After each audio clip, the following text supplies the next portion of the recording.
Yo, welcome to Campfire. I'm Ed Woodstock, and today's meditation is a question. Who do you think you are? And what's your story? And it's not a question that needs to be answered so much as it's just interesting to explore it. In today's modern world of everybody being woke and identity politics and preferred pronouns, which I personally cannot keep track of the vast fluidity of all of the different identifications that people just label each other with themselves or others. It's really difficult to even wrap your head around the need for all these labels. And I understand it's important that we have a way to differentiate ourselves from each other, but it gets to the point where the divisions and the labels come in between each other and can serve more of a hindrance for any kind of understanding that we might want to have for each other. And so we can all agree that some things we can control and other things we can't. We don't control the bodies that we're born into, or the parents we're born to, or the country of origin that we are born into. But other things can change. We can be born into one religion and then as adults choose to change that religion if we are born into a country that allows that kind of freedom. That's not always the case. If you're born into a very strict religious upbringing, to not adhere to certain customs or traditions could have you ostracized or castigated from the tribe or even killed for not adhering to the religious customs or practices or traditions. And so if someone in a certain religion wants to become or is a homosexual and they choose to practice that, or they choose not to wear certain garments that are required as a female, they can be stoned or murdered for simply wanting to disidentify with the expectations of their larger group. So we can see how, in some ways, these identifications can create suffering and division, even violence, even death. So, what are the things that we are, and what are the things that we're not? And there's a lot of gray area there. Because some people would grow up and say, well, I am the country of origin where I come from. And then other people might consider that they're born into a religious family and that's who they are. Some people might even say, I'm born into a family that has political ideology, like I'm born into a Republican family, or I'm born into a military family. And we believe this, we believe that. But that's not always the case, because then there's always the outliers of people who disidentify with their family of origin and become something completely different. So it's neither either or, it's both sometimes. And it's worth exploring in this modern world. Who do you think you are? And what is your story? And if we're allowing what we think we are, and if we're believing our story so much that we identify ourselves as the story we tell ourselves about ourselves, does that make it true? Well, it might make it true for us, but does it make it inherently true? Like if I believe that I am a fan of a certain sports team, does it make it true? What if I change and take off that jersey and put on a different jersey? Well, what if someone wears a uniform? Like I am a former firefighter. Am I still a firefighter? Or am I a former firefighter? I've heard the saying, once a Marine, always a Marine. And there are many service members that identify with their service in the military and always consider themselves service members to some extent, or at least veterans. And people become very deeply entrenched in this identification with who they are based on their profession, based on their service, based on their country or their family of origin. And so in a world where these things are now considered fluid. A good meditation is to really ask yourself, who do you think you are? You're looking at me and you're clearly seeing that I'm a white male. My family's from Irish roots and Roman Catholic Christians believing in Jesus Christ. Now, I may know that my roots are Irish, but I don't speak the Irish language. I know some of the Irish songs and some of the traditions. But even before my ancestors were in Ireland, I would imagine they came from somewhere else prior to that.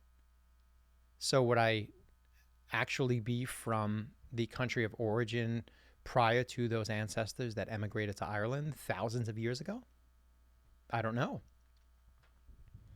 And so sometimes we have to wonder if the ways that we identify with who we think we are, where we come from, what our nationality is, what our profession is, what our sexual orientation is. Do these identifications prove to give us a greater sense of solidarity with ourselves and how we perceive ourselves in relationship to the world? Or can it just create more confusion? And sometimes if you just sit with those questions, you can ask yourself even, how important is it for me to identify with that label? How important is it that I identify with certain customs, cultural traditions? How much of my identity is deeply connected to the family that I'm born to? Who do I belong to? Or do I choose a different tribe to belong to that's separate from the bloodline of my family? And these are all valid questions. There's no right or wrong. But it's worth exploring in the modern world of identity politics, where everything is about label. And it seems like everybody is looking for a label that clearly identifies them in some way as special. I'll tell you from personal experience, being a white male, I'm seen as someone that has the utmost privilege. I am privileged as a male, and I'm privileged for being white.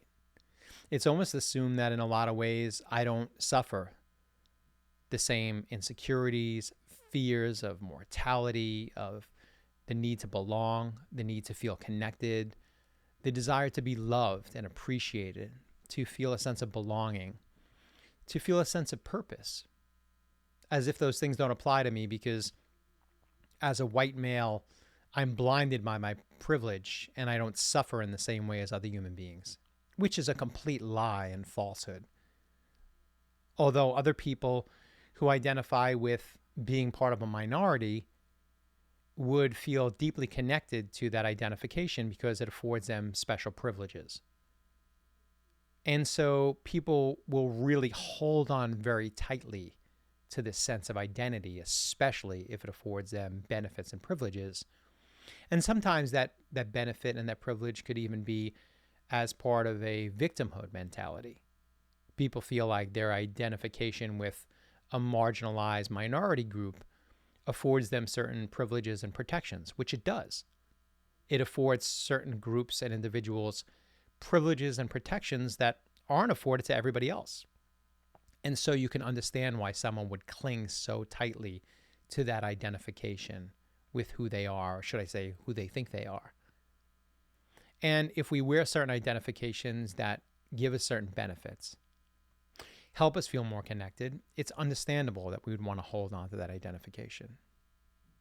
But from a much more personal perspective, if we sit with the question of asking ourselves who we think we are and what our story is, if we notice that our identification with who we think we are can create suffering or conflict within us, it's okay to reevaluate what we think we are. We don't have to be beholden to the expectations of our family of origin. It may feel like we're forced to. If we want to be liked and accepted by the people that we belong to, we might feel like we have to do what they expect us to do. In some religious customs and cultures, if you don't do what they expect you to do, it could have dire consequences. So how do we reconcile what it means to all want an inherent sense of belonging to a group or a tribe, a family, but also want the sovereignty and the individuality to be who we are? And are they mutually exclusive? Can we be both individual beings that belong to a group, a tribe, and a family, yet still maintain our sovereignty and our freedom and our autonomy to be the people that we want on our own as individuals? And maybe it's a balance somewhere in between. I'd like to think it's a balance in between, where I can appreciate my roots. I can be a white, Irish, male, American, whatever it is, former firefighter, yet I can also be none of those things. You may see me clearly as a white male, but others may look at me and see that I'm a being, that I'm a soul, that I'm just a living animal, a human being on this planet, that although we can use labels to define and point to each other, to identify each other, that those labels can be helpful in some ways, but they can also be something that can prevent us from truly seeing each other on a deeper level. And so another question I might leave you with is, although we can see the outward identification and respect how people like to be referred to and identified by identifying themselves to others, can we also see beyond that?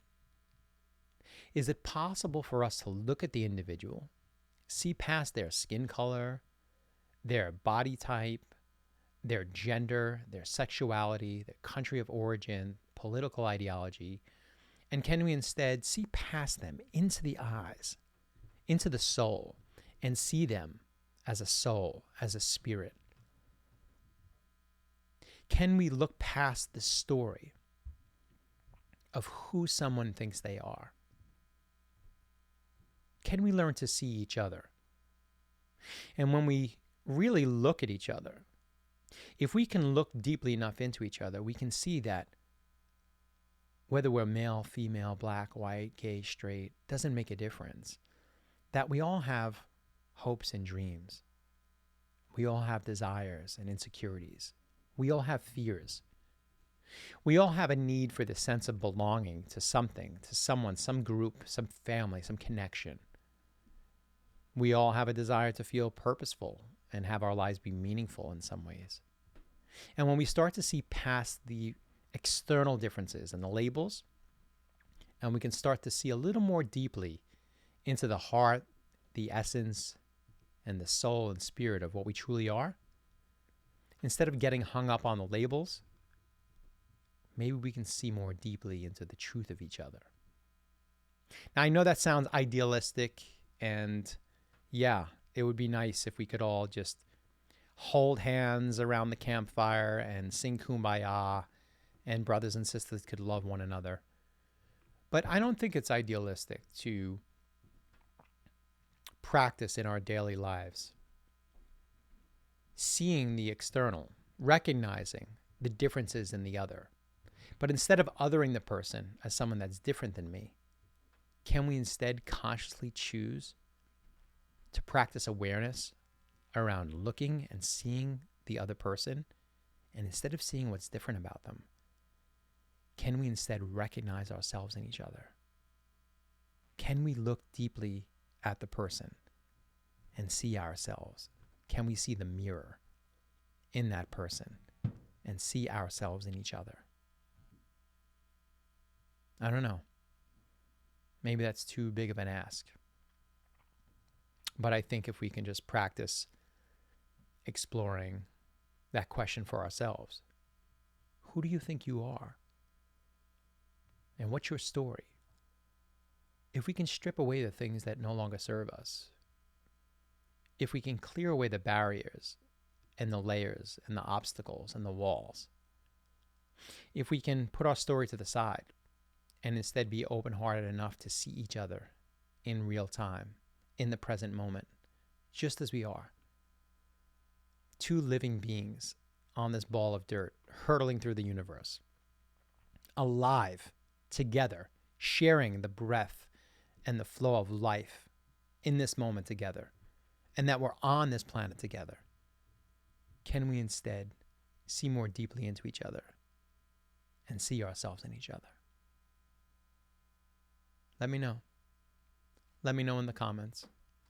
If you like this content, please like and subscribe and share this video with somebody that you think may benefit from it. And thanks for tuning in. We'll catch you next time.